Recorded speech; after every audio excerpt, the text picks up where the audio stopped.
Seigneur vous bénisse. Amen.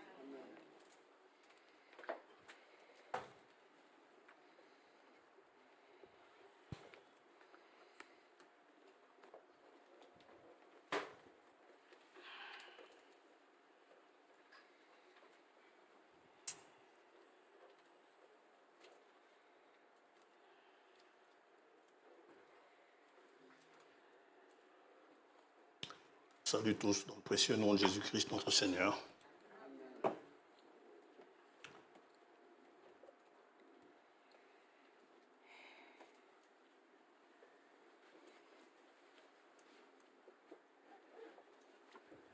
Commencer. D'abord, avant toute chose,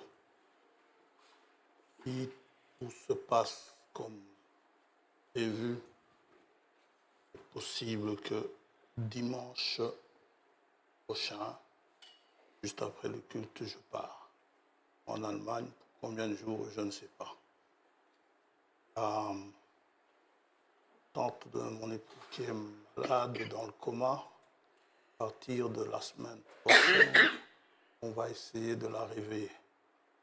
On va essayer de rester jusqu'à ce qu'elle soit réveillée, puis rentrer. Sinon, je rentrerai alors le vendredi ou samedi pour le dimanche 29.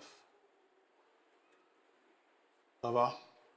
Cette semaine, sauf catastrophe, on est ensemble. Autre chose. Ceux qui étaient là vendredi, je nous ai fait plaisir, nous les vieux. J'ai oublié les jeunes. À propos des vieux, il y en a une qui est devenue encore plus vieille et elle ose encore m'appeler le vieux. Bon, pendant la semaine, elle a vieilli. Il n'y a personne, hein? Elle vieillit. Voilà. Sœur Béatrice, vous la connaissez? Non, vous ne la connaissez pas. Elle a eu une année en plus. C'est ça? Juste une. C'est pas assez pour me rattraper. Bon anniversaire. Dieu vous bénisse richement.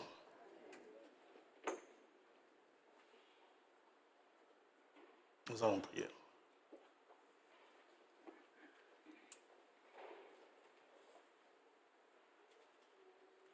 Père Céleste, nous sommes encore ce matin rassemblés au nom de notre Seigneur et Sauveur Jésus-Christ. Et il nous a promis, dans ce cas-là, d'être au milieu de nous. C'est pourquoi nous faisons ce rassemblement dans le respect, dans la crainte, sachant que le juste est au milieu de nous. Nous te remercions pour cette promesse.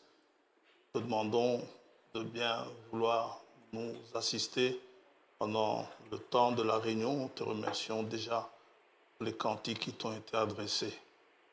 Nous avons chanté avec un cœur sincère, de telle manière que cela monte à toi comme un parfum de bonne odeur.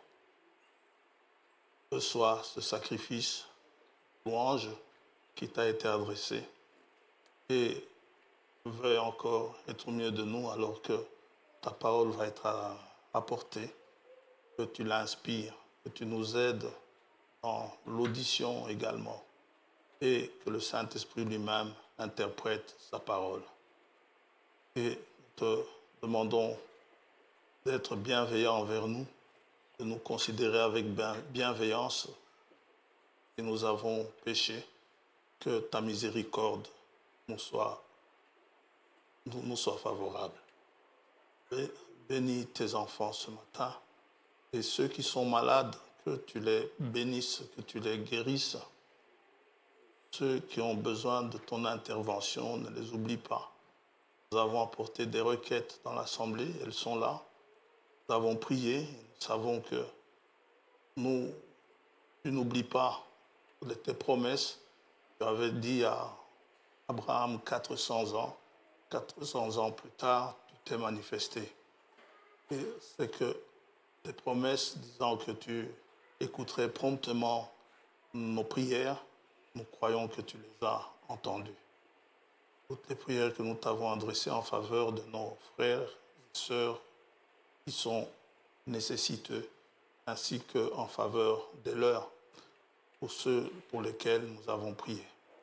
Nous renouvelons ces demandes encore ce matin, selon que tu nous as permis de t'importuner. Que si nous crions jour et nuit, oh Dieu, tu nous exaucerais promptement. Nous te disons déjà merci pour cela. Te remettons toute la semaine qui arrive entre tes mains, sous ton contrôle, sous ta conduite. Et en attendant, pour ce matin, bénis la réunion. Et sois notre prière, car nous te l'adressons au nom de Jésus-Christ, notre Seigneur. Amen.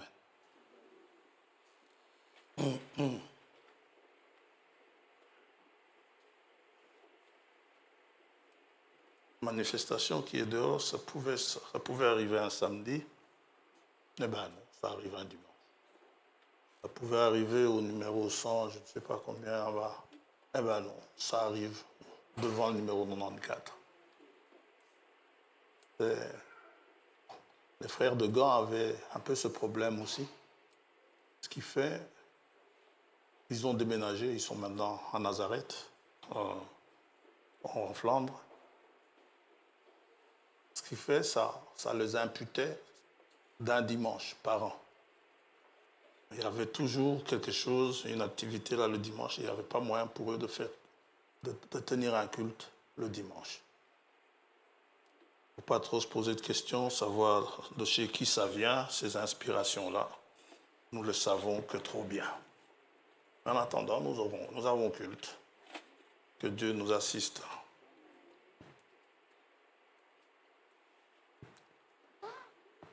Nous allons ouvrir nos Bibles dans Deutéronome 16. Deutéronome. Ça veut dire deux lois.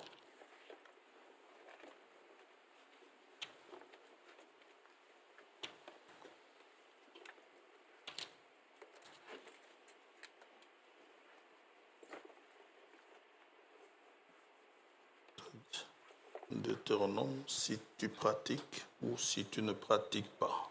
Deux lois. Deutéronome 16, les 6 premiers versets.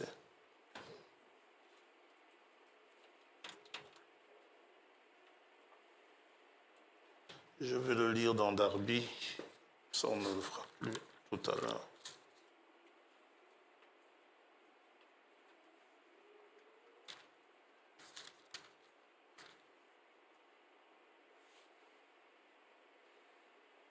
Garde le mois d'Abib et fais la Pâque à l'Éternel. Ne cherchez pas à savoir ce que c'est Abib, dites-vous seulement que c'est avril et l'affaire est terminée. Fais la Pâque à l'Éternel ton Dieu, car au mois d'Abib, l'Éternel ton Dieu t'a fait sortir de nuit hors d'Égypte, et sacrifie la Pâque à l'Éternel ton Dieu du menu et du gros bétail au lieu que l'Éternel aura choisi pour y faire habiter son nom. Tu ne mangeras pas avec elle de pain levé pendant la Pâque. Pendant 7 jours, tu mangeras avec elle des pains sans levain, pain d'affliction, parce que tu es sorti en hâte du pays d'Égypte, afin que tous les jours de ta vie, tu te souviennes du jour de ta sortie du pays d'Égypte. Et il ne se verra pas de levain chez toi. Dans toutes tes limites, pendant 7 jours, et de la chair que tu sacrifieras le soir du premier jour, rien ne passera la nuit jusqu'au matin. Il faut tout manger. Amen. C'est pas fini. Tu ne pourras pas sacrifier la Pâque dans l'une de tes portes que l'Éternel, ton Dieu, te donne, là où il vous a donné pour habiter. Mais la Pâque, vous la sacrifierez au lieu que l'Éternel, ton Dieu, aura choisi pour y faire habiter son nom. C'est Dieu qui choisit le lieu. Là, tu sacrifieras la Pâque le soir au coucher du soleil, au temps où tu sortis d'Égypte. Amen. Que Dieu bénisse sa parole.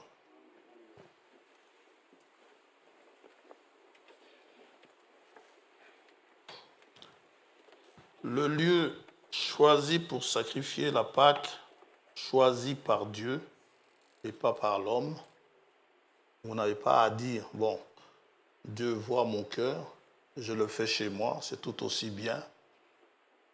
Devant donc nos sacrifices aujourd'hui, nous avons dit ce que c'est, sont nos louanges, nos cantiques, je vais chanter devant mon petit écran.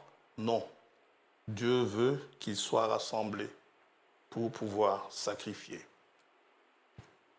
Il leur demande tous de se rendre au même endroit.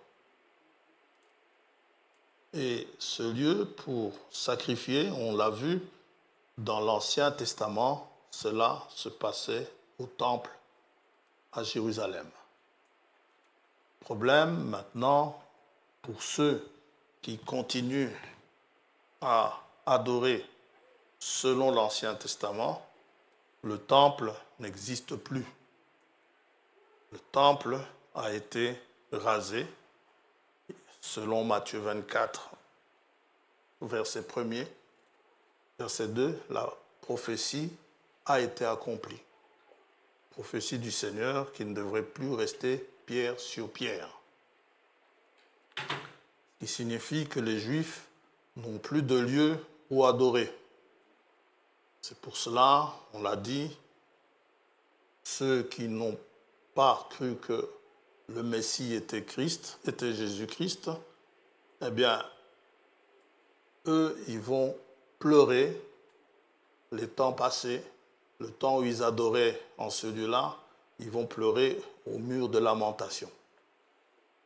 C'est le mur ouest du temple, c'est-à-dire, sans le savoir, quand ils ont divisé Jérusalem en deux, une partie arabe et une partie israélite, eh bien, le mur ouest, c'était le mur du Saint des Saints.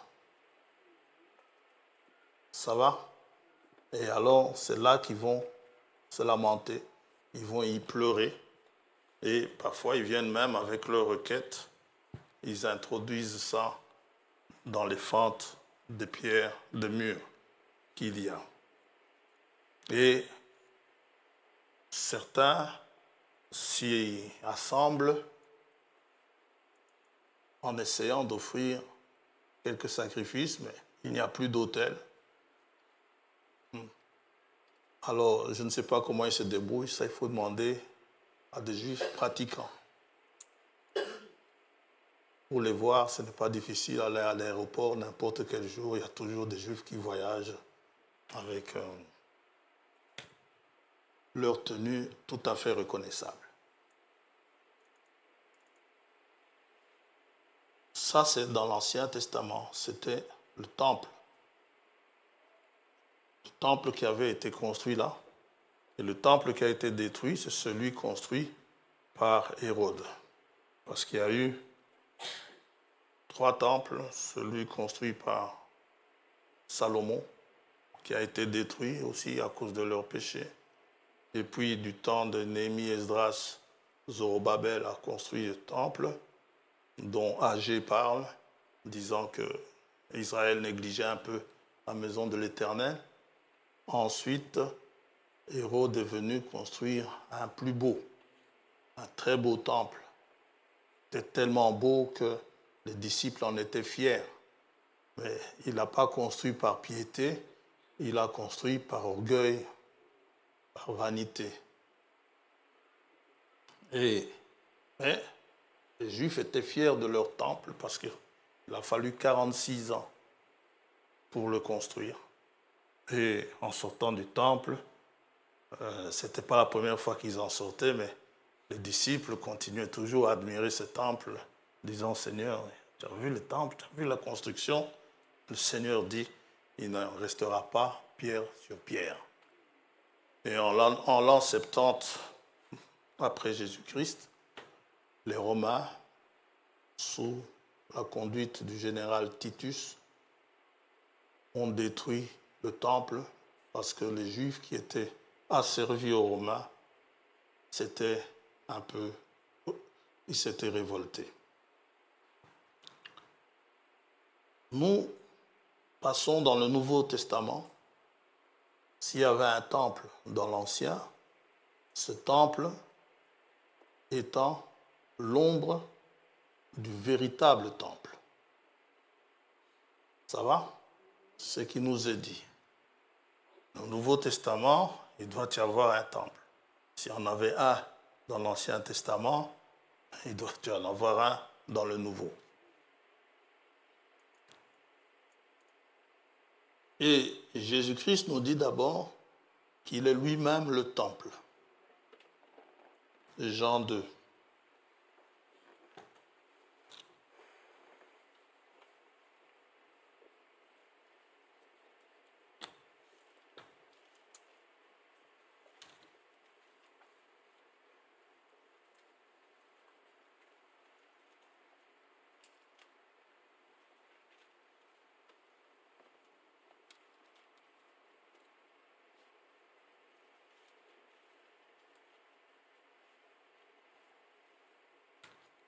Jean chapitre 2.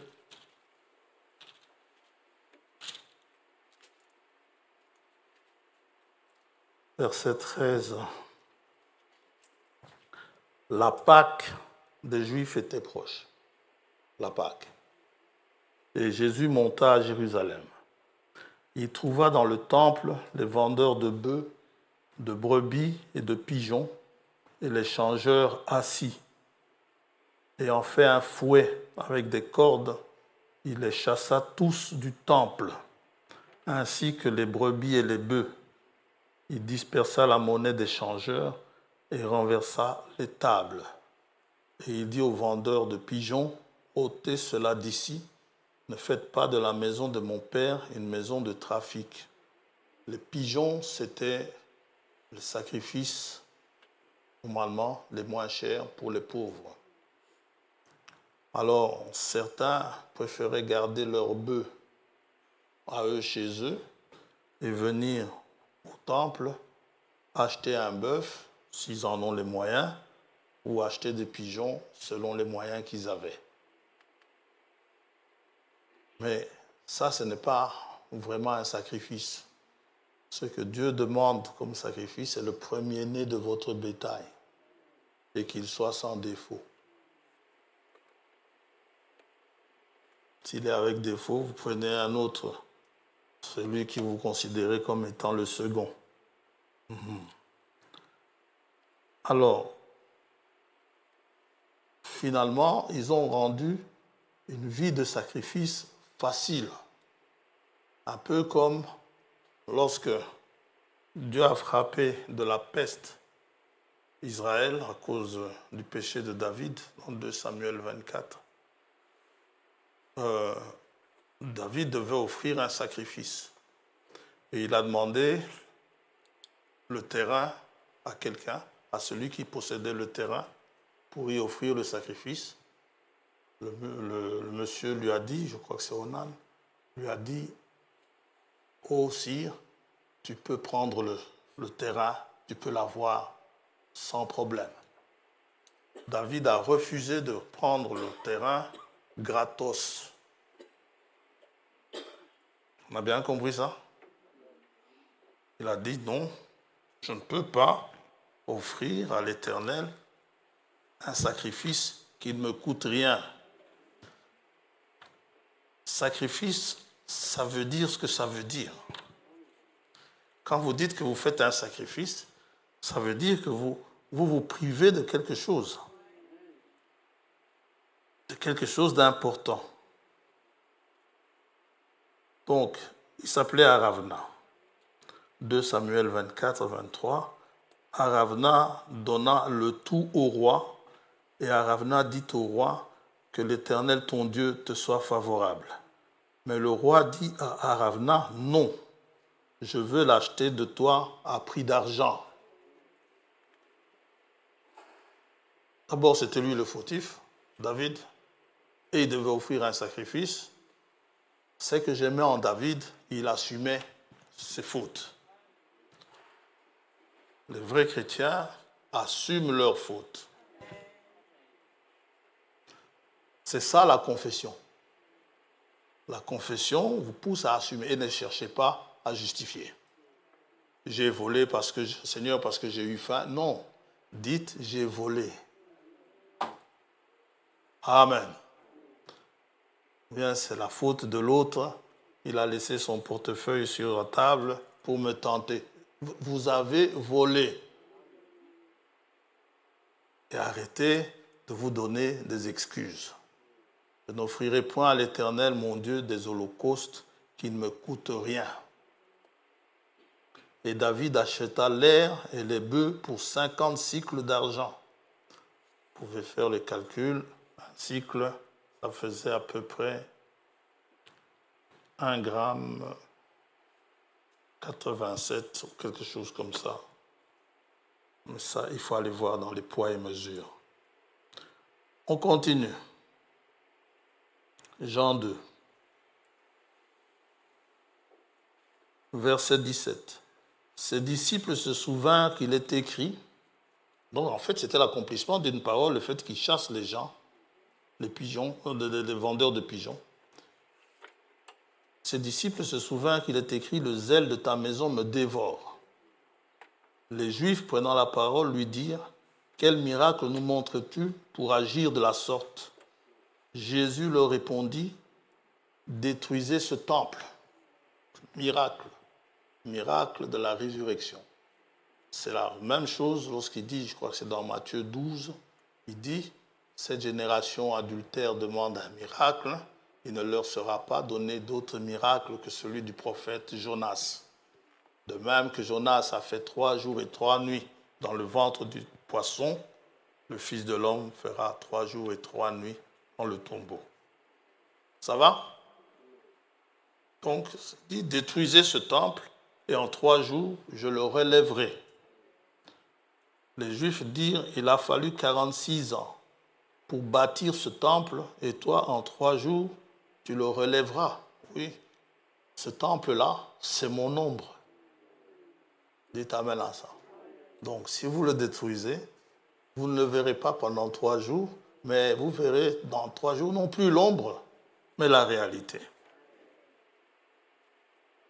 Mais il parlait du temple de son corps.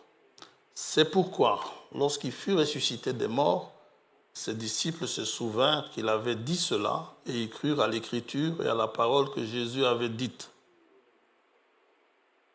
Pendant que Jésus était à Jérusalem, à la fête de Pâques, plusieurs crurent en son nom, voyant les miracles qu'il faisait.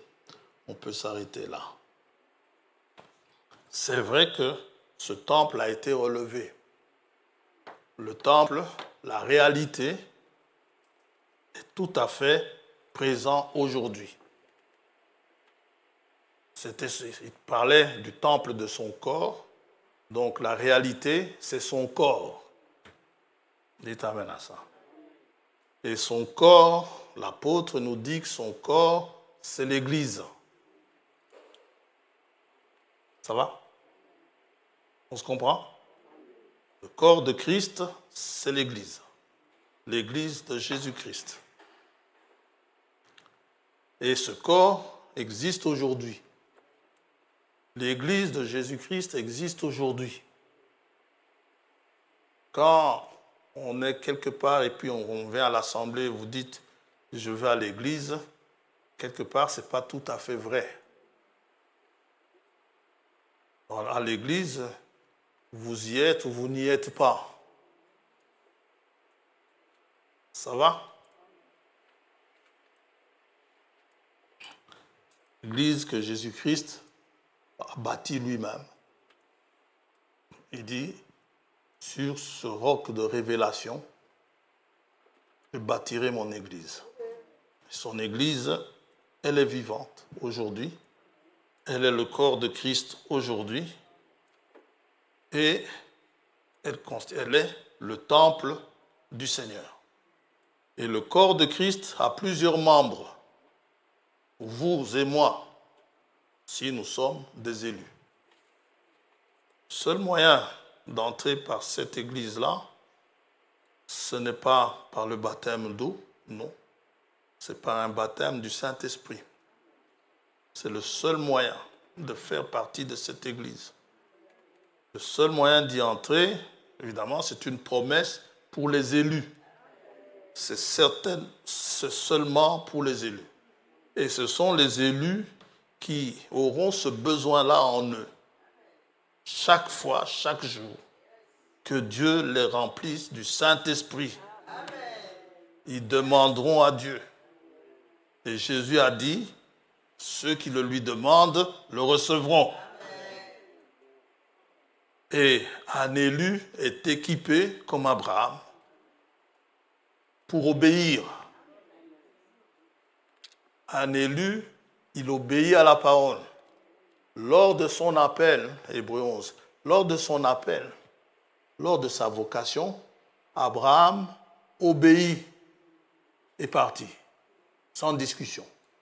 L'obéissance caractérise les enfants de Dieu. Et Pierre donne aussi ce témoignage que Dieu donne le Saint-Esprit à ceux qui lui obéissent. Acte 5, 31. N'est-ce pas? On continue. Ce corps est donc constitué de plusieurs membres.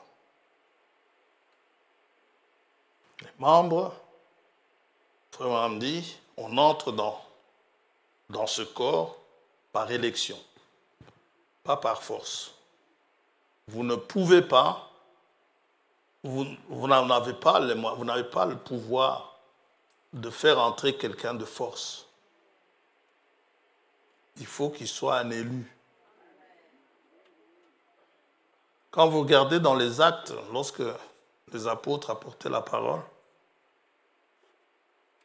je n'ai pas noté le chapitre, mais il est écrit, ceux qui étaient destinés à la vie éternelle recevaient la parole. Seulement ceux qui étaient destinés. Ceux qui n'étaient pas destinés ne recevaient pas. Ça va? Et Frère Abraham dit, il y a les trois sortes. Ceux qui sont destinés, ceux qui font semblant de l'être, et ceux qui ne le sont pas non plus. Ceux-là viennent aussi aux assemblées. Amen. Je vais vous lire certaines choses, pas tout, ne vous en faites pas. Citation, il reprend les versets 5 et 6 de Deutéronome 16. Prenons maintenant les versets 5 et 6. Tu ne pourras pas sacrifier la Pâque dans l'une de tes portes, ça c'est selon Darby, que l'Éternel ton Dieu te donne. Rappelez-vous bien ceci, dans l'une des portes. Le Seigneur tolère que vous ayez ces portes, ces dénominations. Mais là-bas, tu ne sacrifieras pas, mais tu sacrifieras au lieu que l'Éternel ton Dieu aura choisi pour y faire habiter son nom. Là, tu sacrifieras la Pâque au coucher du soleil. Dans Jean 10, verset 9,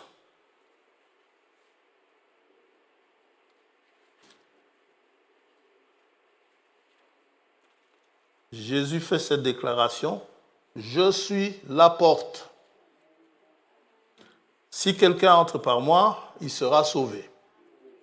Il entrera et il sortira et il trouvera des pâturages, de quoi manger. »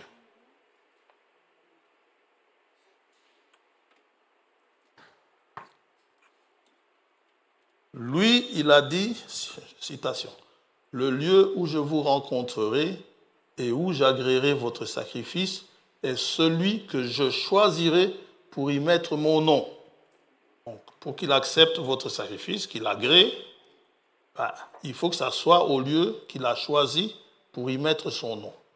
Vous entrerez par cette porte, il y a Jésus, et vous entrerez dans ce lieu que j'ai choisi pour y mettre mon nom.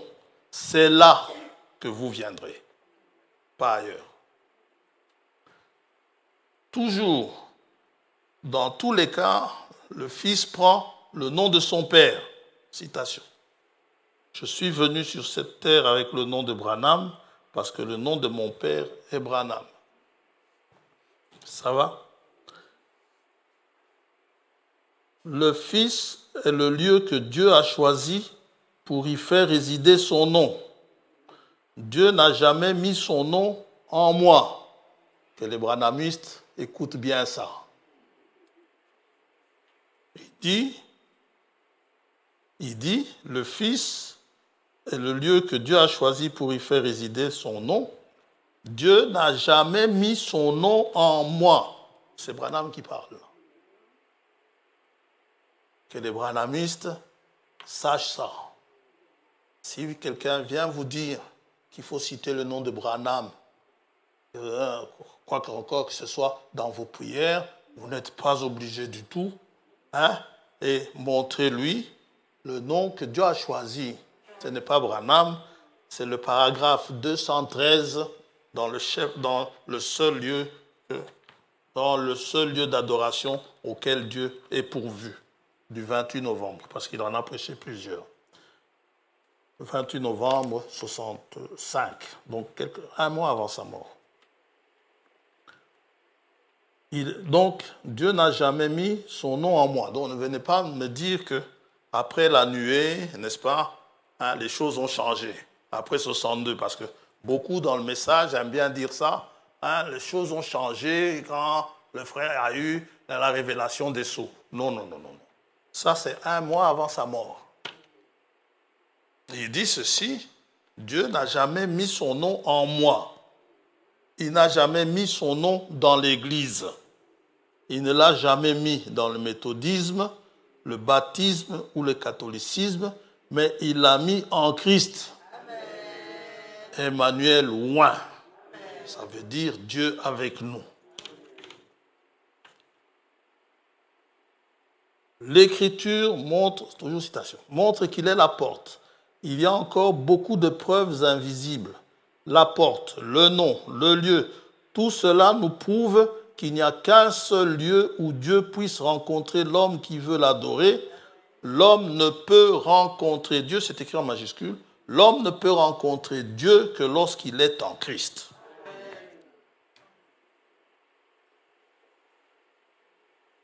Comment donc, la question qui se pose est celle-ci, comment donc pourrons-nous entrer en lui? C'est simple, seul moyen d'entrer en lui, c'est par élection. Amen. Un élu, sa place y est. Si l'ombre ne change pas, tout au long de l'histoire du salut, l'histoire du salut est donnée prophétiquement par les fêtes que Dieu a décrétées, que Dieu a instituées.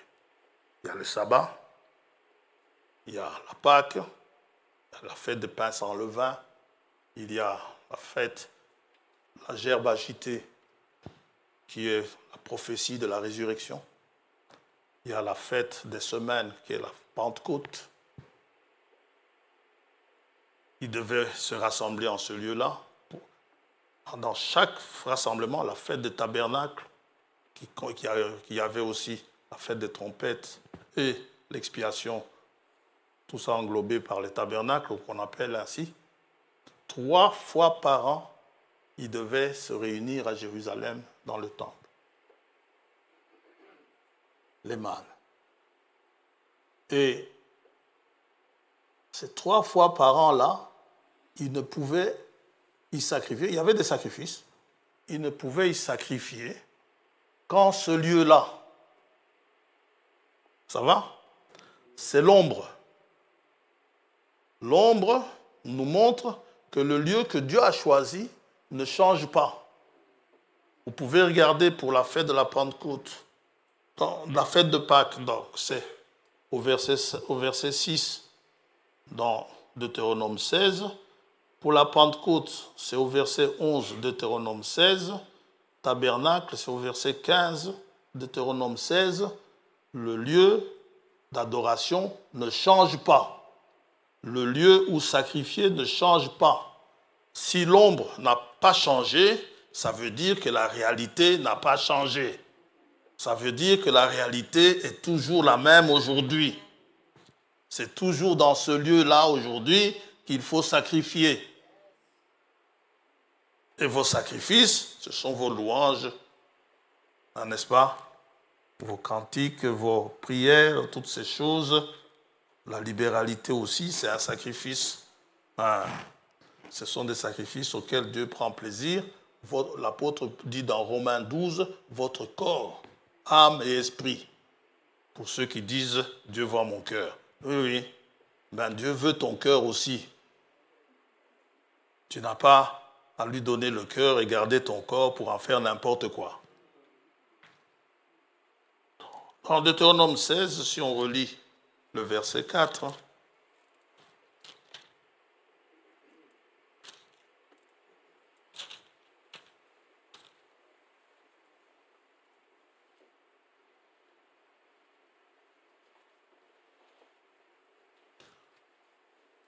on ne verra point chez toi de levain. Ce sera le titre. On ne verra point chez toi de levain dans toute l'étendue de ton pays pendant 7 jours. Et aucune partie des victimes que tu sacrifieras le soir du premier jour ne sera gardée pendant la nuit jusqu'au matin. Pendant 7 jours. Ça typifie les 7 âges de l'Église. C'est-à-dire depuis le début de l'Église jusqu'à la fin. On ne peut pas trouver du levain chez ça, dans l'Église. Or, avant d'approcher la Jérusalem céleste, qui est le lieu de rassemblement lors de l'enlèvement, n'est-ce pas? Avant d'approcher la Jérusalem céleste, l'Église n'est pas encore parfaite. Il n'y a pas d'Église parfaite. C'est-à-dire, lorsque vous quittez une assemblée, quelque part, disant, dans cette assemblée-là, on parle beaucoup, allez dans une autre, vous allez constater qu'on parle aussi beaucoup. Jacques a dit, la langue, très difficile à dompter, si pas impossible. Et ils sont partout. Quand vous cognez sur la médisance, quelque part, vous êtes sûr d'atteindre au moins une personne. Au moins une. Amen. Gloire à Dieu. Et quand vous cognez sur l'iniquité, c'est encore pire. Vous êtes certain et vous insistez là-dessus, on va finir par vous attendre là-bas, derrière, en disant que vous prêchez contre eux. Certaines personnes, je sais ce qu'elles ont fait, d'autres, je ne sais pas. Je ne suis pas censé tout savoir. Je vous demande même souvent de ne pas me le dire. Comme ça, ça ne me limite pas. Parfois, je dois censurer des choses. Je dis ça, je veux mettre tel mal à l'aise. Et après, c'est moi qui trinque. Quand je rentre, ça fait boum, boum, boum là-dedans. Et je mens toujours dans ma prière, et Seigneur, je ne le ferai plus, mais je le fais encore. Jean-Baptiste, il ne s'en faisait pas compter. Hein? Quand Hérode venait, il changeait la prédication. Hérode, c'est à toi que je parle. Il ne t'est pas permis.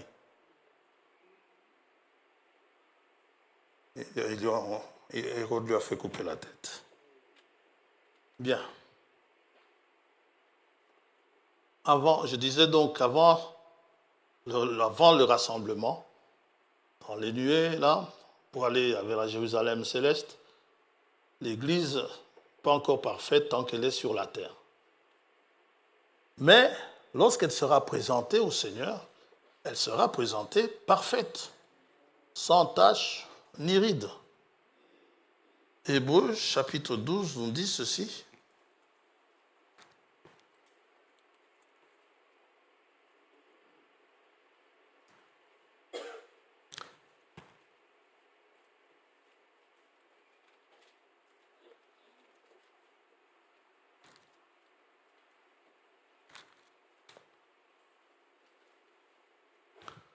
Verset 22.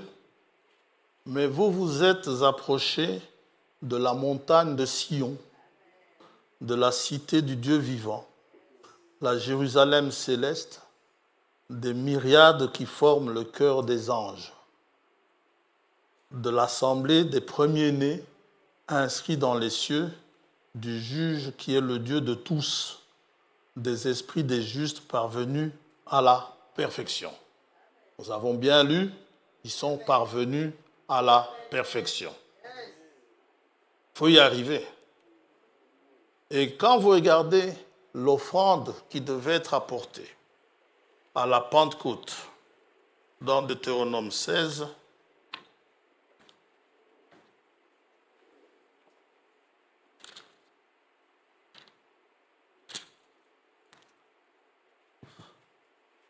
c'était du pain qui constituait une offrande nouvelle,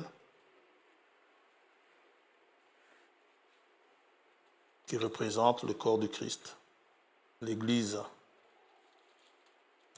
Tu compteras, verset 9, tu compteras 7 semaines dès que la faucille sera mise dans les blés, c'est-à-dire lorsque la récolte, la moisson va commencer. Tu commenceras à compter 7 semaines. Puis tu célébreras la fête des semaines, la fête de Pentecôte. Pentecôte, ça veut dire 50. 7 semaines, ça veut dire 49 jours, et le lendemain, ça fait 50. Et tu feras des offrandes volontaires, selon les bénédictions que l'Éternel ton Dieu t'aura accordées. Tu te réjouiras devant l'Éternel ton Dieu, dans le lieu que l'Éternel ton Dieu choisira pour y faire résider son nom, toi, ton fils et ta fille, ton serviteur et ta servante, le Lévite qui sera dans tes portes, et l'étranger, l'orphelin et la veuve qui seront au milieu de toi. Tu te souviendras que tu as été esclave en Égypte et tu observeras ces lois et les mettras en pratique. Ce que je cherche, en fait, c'est dans Lévitique 23. Toujours la Pentecôte.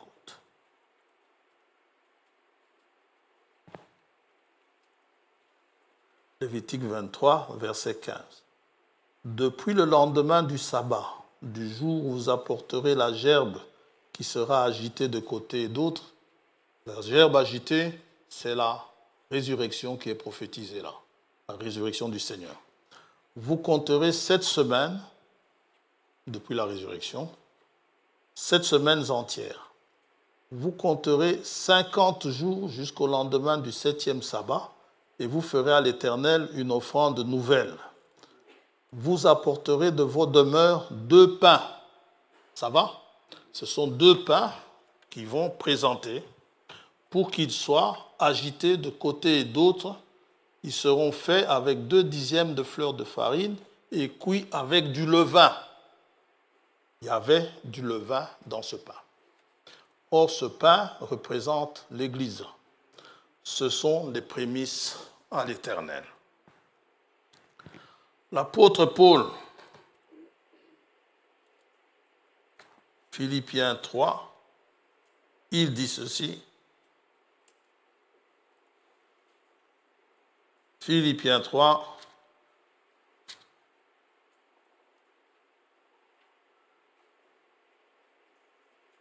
Verset 12. Ce n'est pas que j'ai déjà remporté le prix ou que j'ai déjà atteint la perfection, mais je cours pour tâcher de le saisir, puisque moi aussi j'ai été saisi par Jésus-Christ, pour l'avou qui n'est pas encore parfait. N'est-ce pas? Dans Philippiens, toujours, chapitre 1er, verset 6, « Je suis persuadé que celui qui a commencé en vous cette bonne œuvre la rendra parfaite pour le jour de Jésus-Christ. » Ce jour-là, ce sera parfait. Amen. Attention, le levain ne représente pas le péché. J'ai souvent buté là-dessus.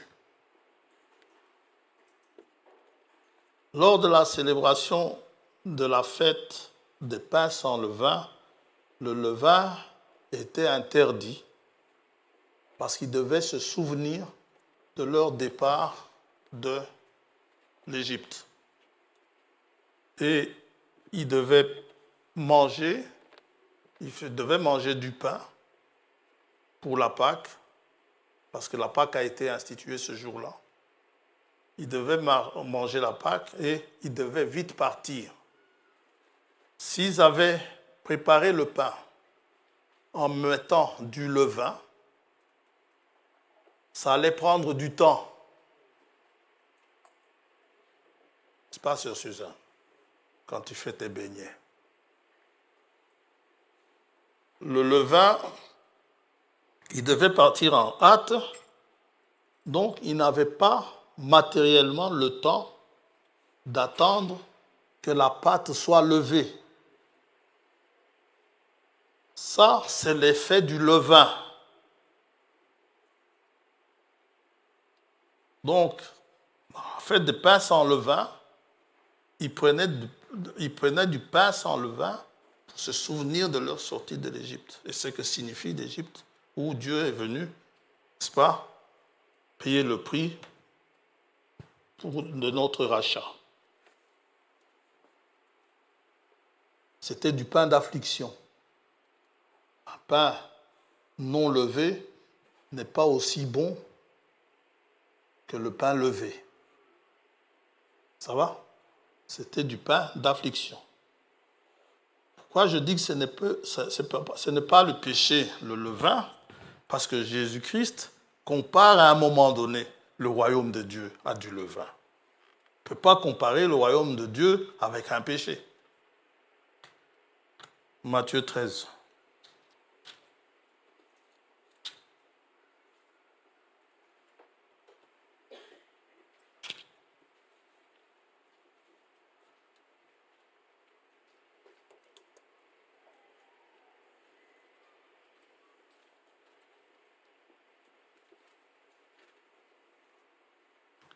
Il leur dit, verset 33, il leur dit cette autre parabole. Le royaume des cieux est semblable à du levain qu'une femme a pris et mis dans 3 mesures de farine jusqu'à ce que toute la pâte soit levée. Et là, je ne fais pas la publicité de Scofield, mais Scofield m'a beaucoup aidé. Vous voyez? L'habitude, il dit ceci, dans ce commentaire, l'habitude était de conserver un peu de pâte fermentée d'une fournée antérieure, de l'employer pour faire lever une pâte fraîche. Pourtant, le levain était prohibé par la loi de Moïse, donc interdit, pour préparer le pain employé lors de la fête des pains sans levain et de la fête de Pâques. Cette interdiction s'étendait aux offrandes placées sur l'autel, les 2 pains présentés comme prémices à l'Éternel et certains gâteaux devaient contenir du levain, oui, c'est juste, et toutes les seules exceptions, le levain était utilisé. À la Sainte Seine, le pain que nous prenons est un pain non levé. Pourquoi? Parce que c'était un pain fait pour la Pâque. À la Pâque, ils mangent des pains sans levain. On ne peut pas trouver, même pas 1 gramme, de levain dans la maison ce jour-là, à Pâques. En fait, le levain est considéré dans l'influence que le levain a sur la pâte. Ça peut être une bonne influence, ça peut être une mauvaise influence. Quand Dieu dit « on ne verra point chez toi de levain », Paul le dit aussi, mais en d'autres mots, fait que dire les Écritures, dans 1 Corinthiens 5, où il s'est passé quelque chose de tout à fait répréhensible, disons ça comme ça. Paul dit, vous ne devriez pas laisser ça là au milieu de vous. Il dit au verset 7, faites disparaître le vieux levain, afin que vous soyez une pâte nouvelle, puisque vous êtes sans levain, car Christ, notre Pâque, a été immolé. Si vous laissez ce levain-là au milieu de vous, eh bien, il sera influençable, il va donner, ça va gonfler la pâte. Et finalement, si vous laissez encore pendant un certain temps, ça va même déborder. Si c'est une bonne influence, ça va. Mais si c'est une mauvaise influence, il faut enlever ça. Et enlever ça comment? Pas par la force, par la parole. C'est pourquoi Paul dit à Timothée, en toute occasion, prêche la parole. Que l'occasion soit favorable ou non, prêche.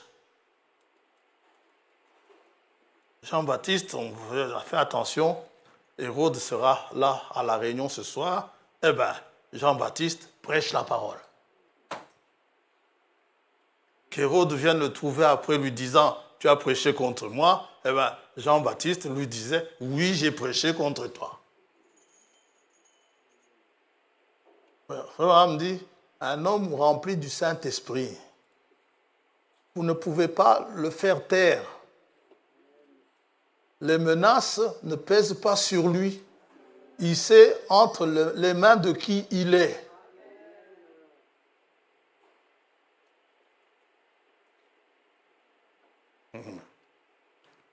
Alors, si vous savez que vous êtes influent, faites attention à vos actions. C'est pourquoi les ministres, les prédicateurs, pasteurs et autres doivent faire très attention à leur comportement. Parce qu'ils sont très influençables.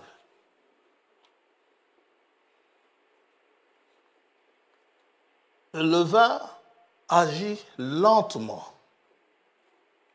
Si vous restez là à regarder, vous ne voyez pas grand-chose. Partez, revenez, voyez, tiens, ça a monté. Mais quand vous regardez comme ça, vous ne le voyez pas monter. Mais c'est en train de monter. Une mauvaise influence peut entrer ici. En regardant comme ça, on ne voit pas. Le jour où ça éclate, paf! Oh!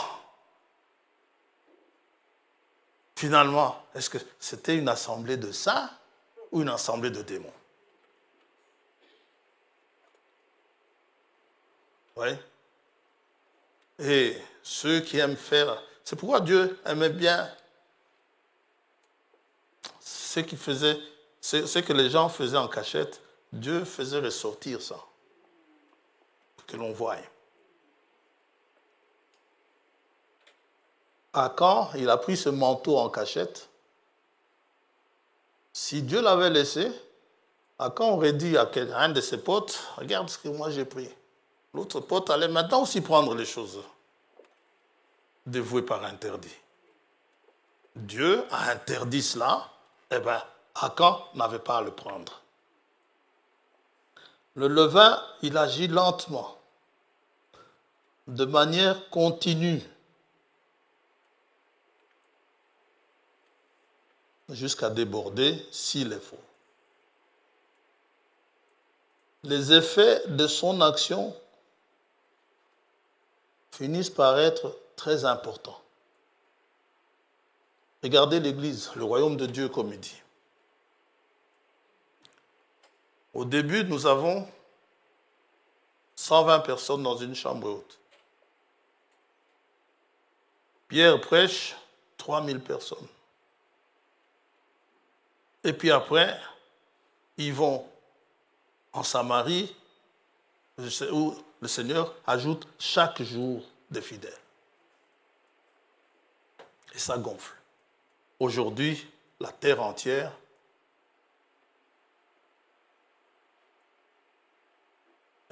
est concernée. Jésus-Christ dit, le royaume de Dieu ne vient pas de manière à frapper le regard. Vous ne le voyez pas arriver, et pourtant, il est au milieu de vous.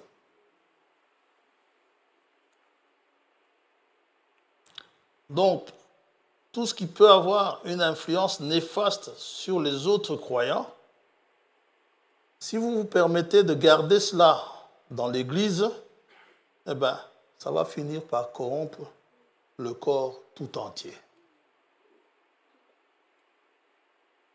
Il y a des types de levain que le Seigneur a commandé, que la parole de Dieu plutôt a désigné, a commandé. Il y en a un qui, dans le message que nous connaissons très bien, l'assemblée, je vais citer son nom, d'un certain, je n'aime pas dire frère, je vais dire monsieur, parce que ce n'est pas mon frère. Je ne prêche pas cette doctrine-là. Un certain Casse.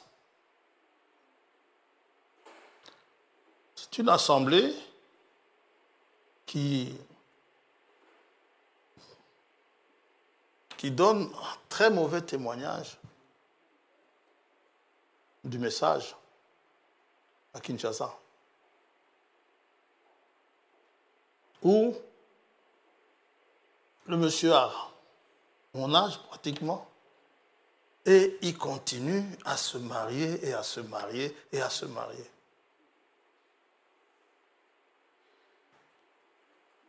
Avec des prétextes du genre,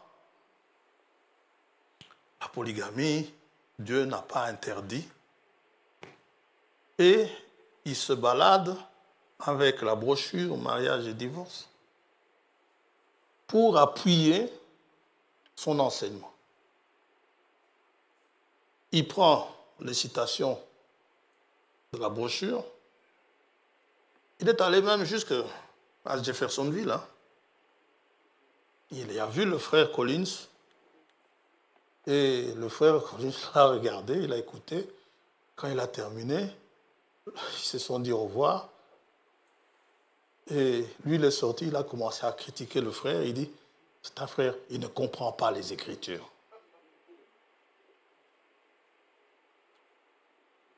Donc, quand c'est quelque chose qui peut corrompre tout le corps, nous devons faire attention. Jésus dit ceci à ses disciples dans Matthieu 16.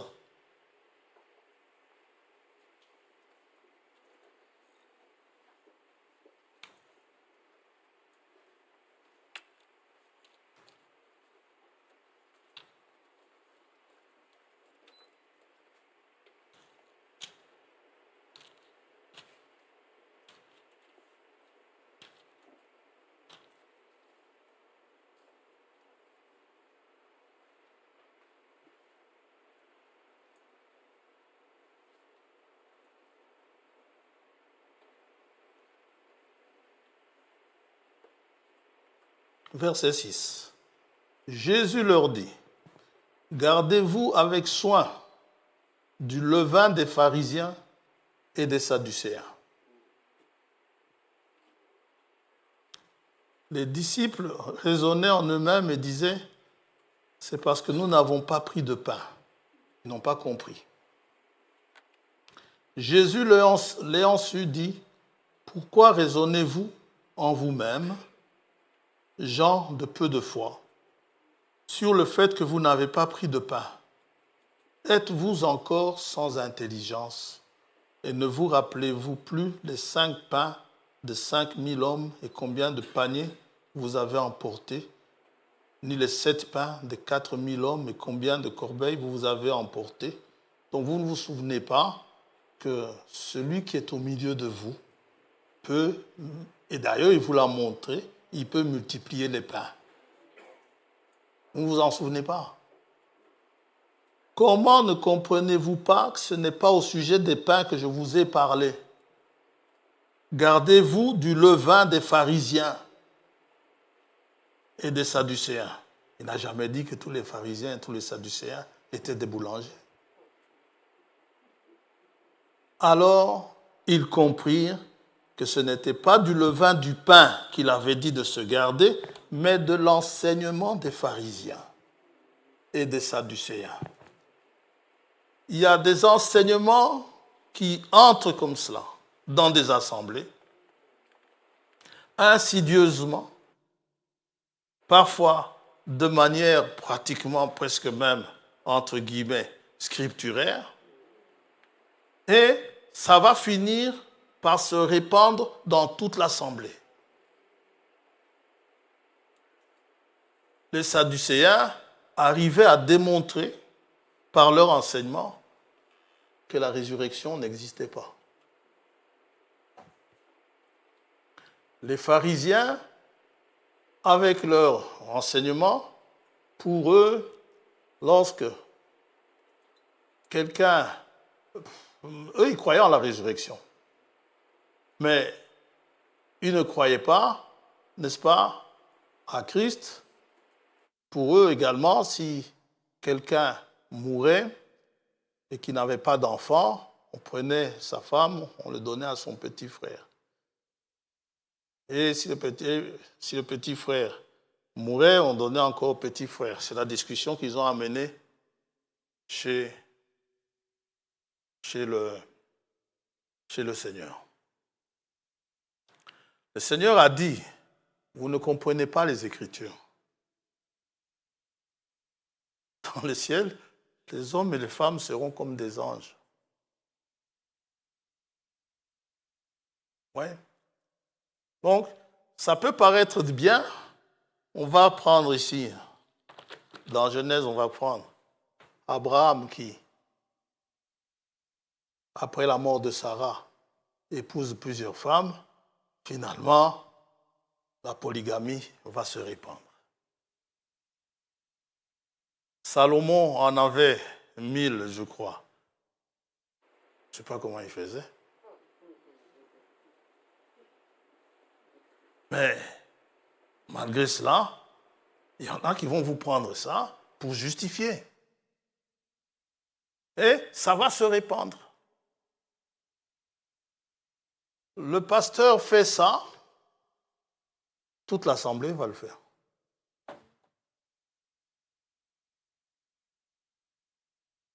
Alors, les femmes sévères vont faire quitter leur mari, l'assemblée, disant non, on ne reste pas ici. C'est une assemblée où il y a de mauvais enseignements qui passent. C'est pourquoi l'apôtre dit qu'il faut fuir les questions oiseuses. Il faut les éviter. Les vaines discussions, il faut les éviter. Gare aux fausses doctrines. Une doctrine qui va venir, paf, 3e Adam. Ça semble beau. Les gens vont commencer à courir, à crier, yes, amen, preach it. Oui. C'est du levain. C'est du mauvais levain. Enfin, c'est une mauvaise influence. Maintenant, s'il y a quelqu'un qui fait comme Jacob, qui s'accroche au Seigneur, je ne te lâcherai pas tant que tu m'auras béni. Puis, yes, j'ai reçu le Saint-Esprit, j'ai fait comme Jacob. Vous allez voir, ceux qui le veulent vont le faire également.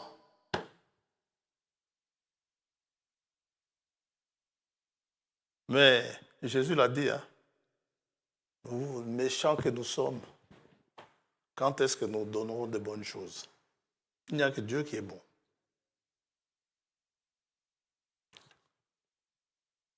Il y a le levain des Corinthiens. On revient dans 1 Corinthiens 5.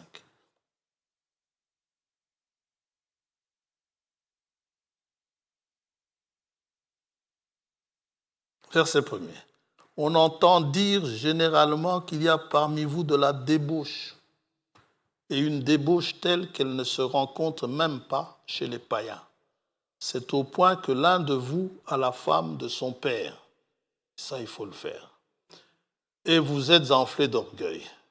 Et vous n'avez pas été plutôt dans l'affliction, afin que celui qui a commis cet acte soit ôté du milieu de vous. Il faut un frein. Pour moi, absent de corps, mais présent d'esprit, j'ai déjà jugé comme si j'étais présent, celui qui a commis un tel acte. Au nom du Seigneur Jésus, vous et mon esprit étant assemblés avec la puissance de notre Seigneur Jésus, qu'un tel homme soit livré à Satan pour la destruction de la chair, afin que l'esprit soit sauvé au jour du Seigneur Jésus. Quand il a entendu ça, il a tremblé. Il a vite laissé la femme de son père. Dieu sait comment punir. Dieu sait comment arrêter les choses.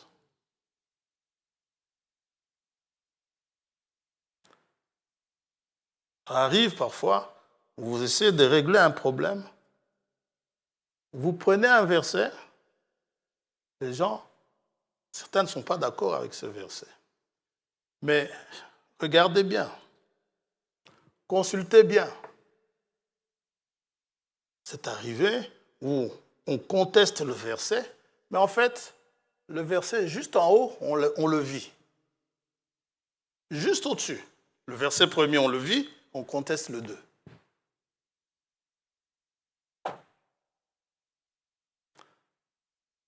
Si vous avez fait le 1, continuez jusqu'au bout.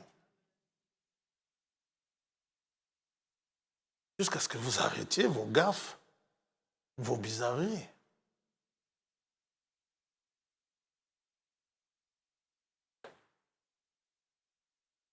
On continue.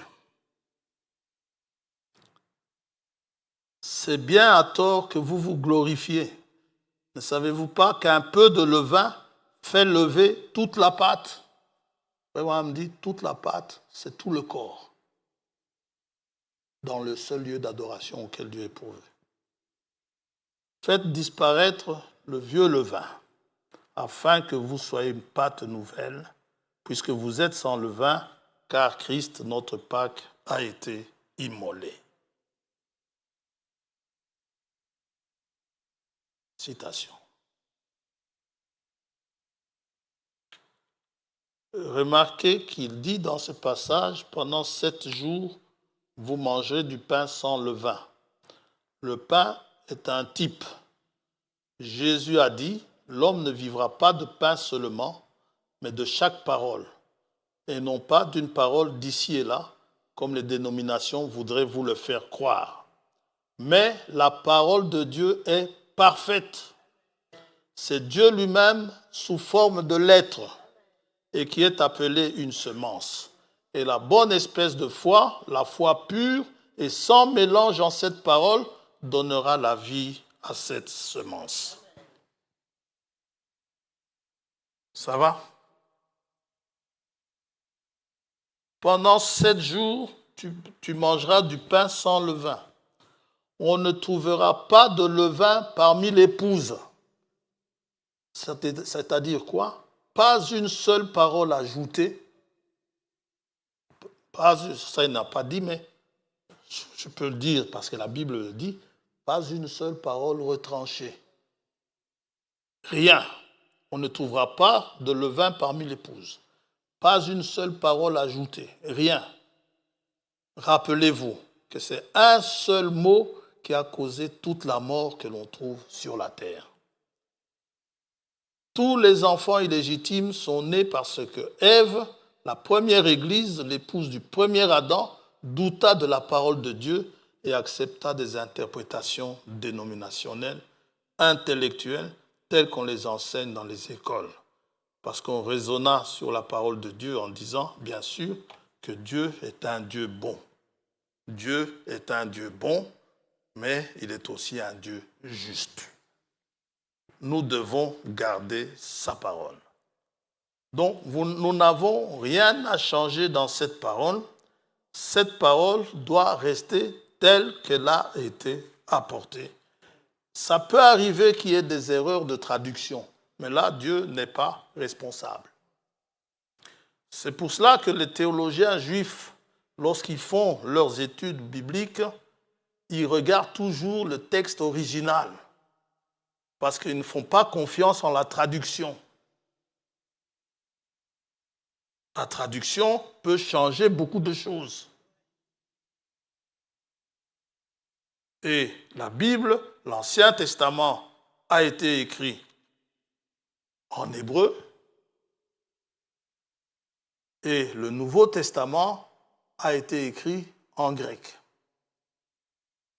Et il y a des hommes, des croyants, qui ont fait des études sur les textes originaux. Ce qui fait qu'il y a de ces dictionnaires, de lexique hébreu, de lexique grec, qu'on vend là où vous achetez vos Bibles. Jusqu'ici, je n'en ai vu qu'en anglais. Pour ceux qui parlent anglais, si ça les intéresse, c'est un énorme livre comme ça, mais vous avez là maintenant la signification de chaque mot. Si vous avez le temps. Mais la Bible ne se contredit pas. Et l'épouse, c'est une épouse parole. Elle prend la parole telle qu'elle est sortie de la bouche de Dieu. Sans aucun changement. Maintenant, quand vous prenez les brochures, il peut arriver que le frère, c'était un homme comme vous et moi. Il peut arriver que le frère se trompe sur quelque chose. Ça peut arriver. Alors, cette phrase qui vient souvent, je termine, vous en faites pas, qui vient souvent dans le sens, il ne faut pas contredire le prophète, c'est du diable. C'est pour vous faire accepter des choses qui ne sont pas acceptables. Il a dit certaines choses, étant distrait, qui ne sont pas dans la Bible.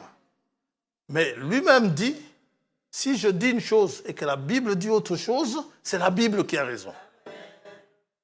Ça, c'est dans Restitution de l'arbre de l'épouse. Lorsqu'on veut vous faire croire une certaine doctrine, on commence par « crois-tu au prophète ?» Dites « oui, je crois, tant qu'il me dit la parole de Dieu. » Mais quand il dit qu'il aime chasser les écureuils, ce n'est pas le ainsi dit le Seigneur. Ça, c'est son hobby. C'est ce qu'il aimait faire. D'autres ici préfèrent faire autre chose que chasser les écureuils. D'autres préfèrent pêcher. D'autres préfèrent faire autre chose. C'est leur hobby. On n'est pas obligé à faire comme lui, mais on est obligé à faire ce qu'il nous dit venant de Dieu. Alors, cette histoire de une demi-semaine ou une semaine, c'est vrai qu'il dit une demi-semaine dans questions et réponses dans les sceaux. Mais dans les 70 semaines de Daniel, prédication, pas dans la Bible, dans sa prédication, Il dit, c'est l'Esprit qui m'a poussé à écrire. Et c'est que l'Esprit l'a poussé à écrire, il reste une semaine. Alors, je ne vois pas pourquoi les gens font encore de la gymnastique pour dire que non, il reste une demi-semaine parce que le prophète l'a dit. Non. Mais il a dit que le Saint-Esprit l'a poussé à dire que c'est une semaine. Et la Bible dit que c'est une semaine.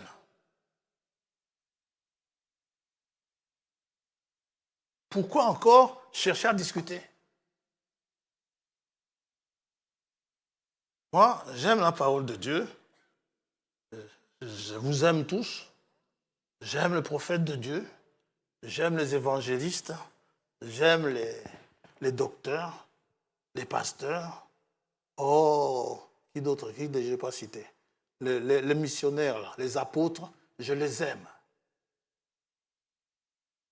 J'aime tous les enfants de Dieu. Tant que chacun essaye d'être imitateur de Paul, tant que Paul est imitateur de Christ. Amen. Le levain, c'est donc ça. Cette histoire qui peut venir gonfler dans une assemblée. Et Dieu dit, pendant les 7 âges, il ne faut pas qu'il y en ait parmi nous.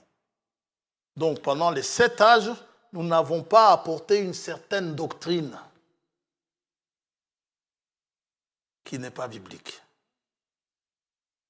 Et ainsi, votre adoration, l'adoration de l'Église, Dieu est prêt à la recevoir. Que le Seigneur vous bénisse. Prions.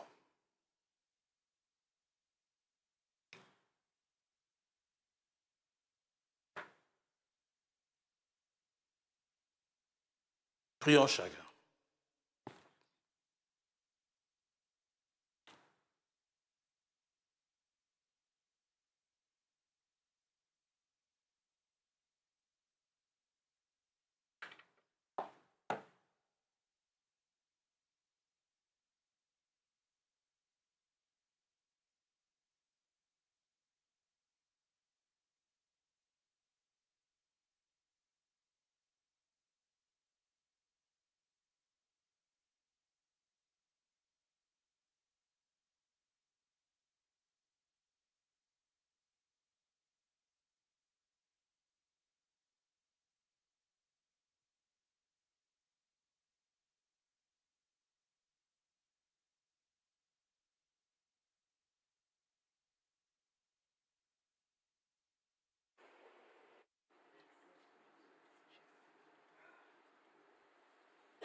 Notre mot, lance-nous. Jésus-Christ, ouvre-nous la porte. Priez.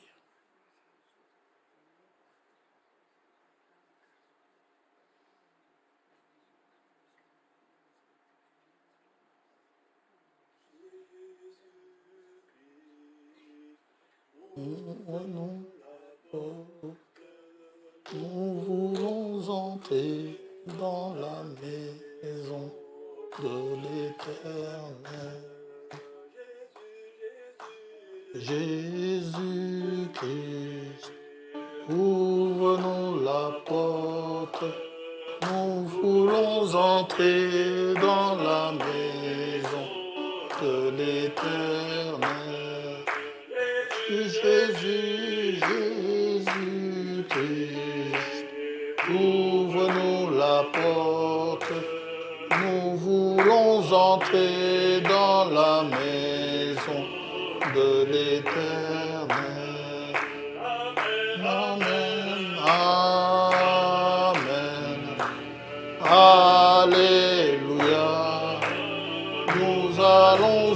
entrer dans la maison de l'Éternel. Amen, amen, amen. Alléluia. Nous allons entrer dans la maison de l'Éternel. Amen. Alléluia. Nous allons entrer dans la maison de l'Éternel. Jésus-Christ, ouvre-nous la porte. Nous allons entrer dans la maison de l'Éternel. Jésus-Christ, ouvre-nous la porte. Nous allons entrer dans la maison de l'Éternel. Amen, amen, amen. Alléluia. Nous voulons entrer dans la maison de l'Éternel. Amen, amen, amen. Alléluia. Nous allons entrer dans la maison de l'Éternel. Amen. Alléluia. Nous allons entrer dans la maison de l'Éternel. C'est notre désir, Seigneur, d'être retrouvé dans cette maison. C'est ce que disait David, qu'il aimerait y séjourner tous les jours de sa vie. Et en y allant, c'est avec joie que nous y allons. Nous sommes dans la joie lorsqu'on nous dit « Allons dans la maison de l'Éternel » pour y chanter les cantiques de louange qui sied à sa majesté, à sa magnificence. Oh Dieu, ce corps dans lequel tu résides, ce corps dans lequel tu te trouves, tu as dit à tes croyants, à tes élus, tu as dit, vous êtes le temple du Saint-Esprit. C'est vrai que le corps des croyants, le corps de Christ, c'est ton sanctuaire. C'est là que tu te trouves, faisant les choses que tu faisais autrefois quand tu marchais sur la terre, guérissant les malades, délivrant les captifs, donnant la vue aux aveugles, proclamant la liberté à ceux qui sont prisonniers. Ouvre-nous cette porte, Seigneur, que nous puissions y entrer. La porte, Jésus-Christ, notre Seigneur et Sauveur. Oh, que ta parole pénètre dans nos cœurs, que ta parole y demeure et que seule ta parole soit reçue. Tout ce qui est tenu comme parole d'homme, que cela ne soit pas pris, que cela soit rejeté. Nous voulons marcher sous ta conduite, sous ton contrôle, et avec la puissance de la résurrection. Que ta parole, qui est une lampe à nos pieds, éclaire notre sentier, afin que nous ne nous détournions ni à gauche ni à droite de là où tu veux que nous marchions. Béni sois-tu. Bénis tes enfants. Que béni soit ce nom merveilleux de Jésus-Christ.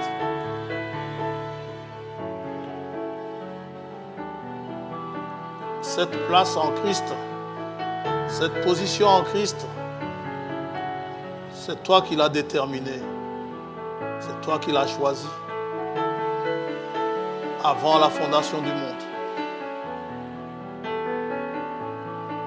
Tu l'as déterminé pour nous y placer. Depuis ceux de la première église jusqu'à aujourd'hui, chacun y a sa place. Aucun n'y manque. Selon que Christ a dit, de tous ceux que le Père lui a donnés, il n'en a perdu aucun. Oh Dieu, que ton corps se manifeste aujourd'hui, comme il s'est manifesté autrefois en Galilée,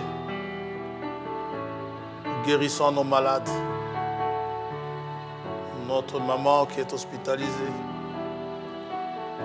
notre frère qui est, oh Dieu, notre maman qui est alitée, la tante hospitalisée, les tantes hospitalisées, notre frère qui est alité, qui est à la maison, qui te servait, Seigneur, que tu lui redonnes ses capacités pour te servir. Telle est notre prière ce soir. Pensons aussi à tous ceux qui en ont besoin, mais qui ne le disent pas. Il y a des maladies silencieuses parmi nous, des diabètes, des hypertensions.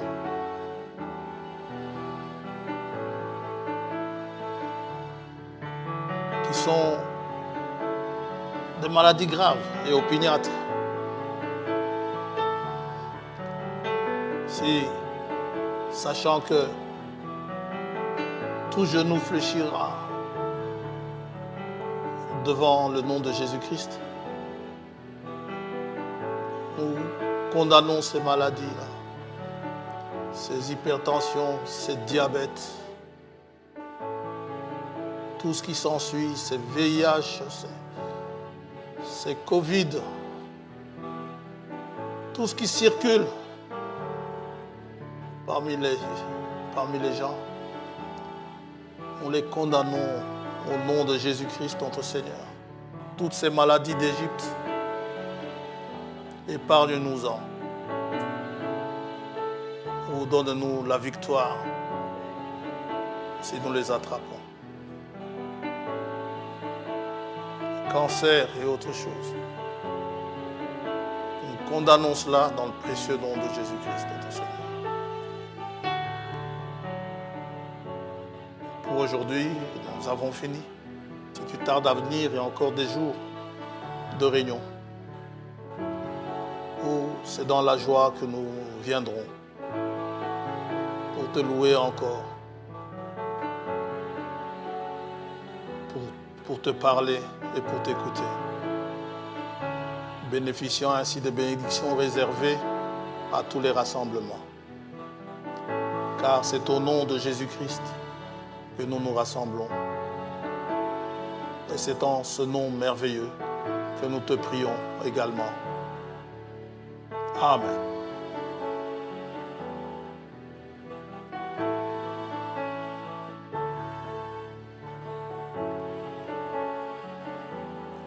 Que Dieu vous bénisse.